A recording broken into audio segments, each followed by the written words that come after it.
రాష్ట్రంలో మన అందరం కూడా కనీ విని ఎరుగని రీతిలో కృష్ణమ్మ ఉగ్రరూపం విజయవాడ నగరానికి పరిసర ప్రాంతాలకి అపార నష్టం కలిగించింది. ప్రజలు ఎంతో సహనంతో ఓపికతోటి ఈ 6 రోజుల నుంచి కూడా ఎంత ఇబ్బంది పడినా కూడా రాష్ట్రంలో చక్కటి నాయకత్వం మన ముఖ్యమంత్రి గారు చంద్రబాబు నాయుడు గారి స్ఫూర్తితోటి ప్రతి ప్రాంతంలో కూడా అందరం పర్యటించి అధికార యంత్రాంగంతో సమాయుత్తమై అనేక మంది పౌరులు స్వచ్ఛందంగా ముందుకొచ్చి సేవాభావంతో వాళ్ళు చేసిన కార్యక్రమాలు ప్రజలు కూడా అర్థం చేసుకుని మనస్ఫూర్తిగా ప్రభుత్వంతో సహకరించి ఇన్ని రోజులు ఓపికగా పట్టారు.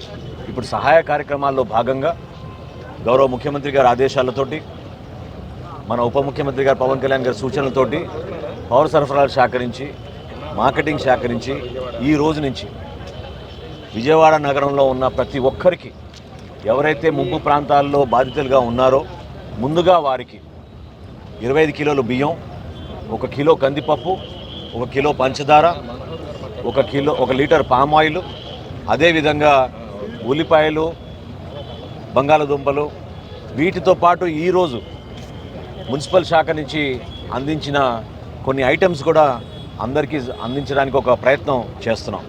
దయచేసి ఇందాక అచ్చెన్నాయుడు గారు చెప్పినట్టు మీరందరూ కూడా కొంచెం సహనంతో ఓపికతోటి సుమారు 1100 వ్యాన్లు తీసుకొచ్చాం. అనేక జిల్లాల నుంచి యంత్రాంగం అంతా కదిలి వచ్చింది.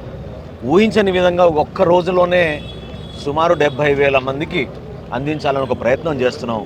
మీరందరూ కూడా సహకరించండి.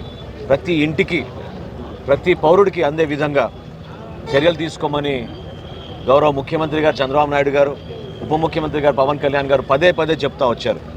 ఈ సమయంలో మేము అందించాల్సింది ఒక భరోసా, ఒక నమ్మకం. ప్రభుత్వం మీ వెంట ఉంది. మీరు పడిన కష్టాలకి మేము ఖచ్చితంగా మీ వెంట నిలబడి ఆ ఆపద తగ్గించడానికి, ఆ బాధ తగ్గించడానికి చేస్తున్న ప్రయత్నం ఇది.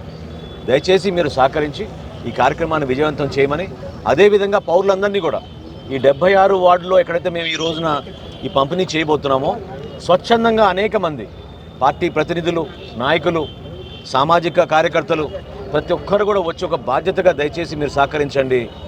అర్ధరాత్రి వరకు అవసరమైతే మేము పనిచేస్తాం. పండగ పూట కూడా రేపు ఇదే సరఫరా కంటిన్యూ చేయబోతున్నాం.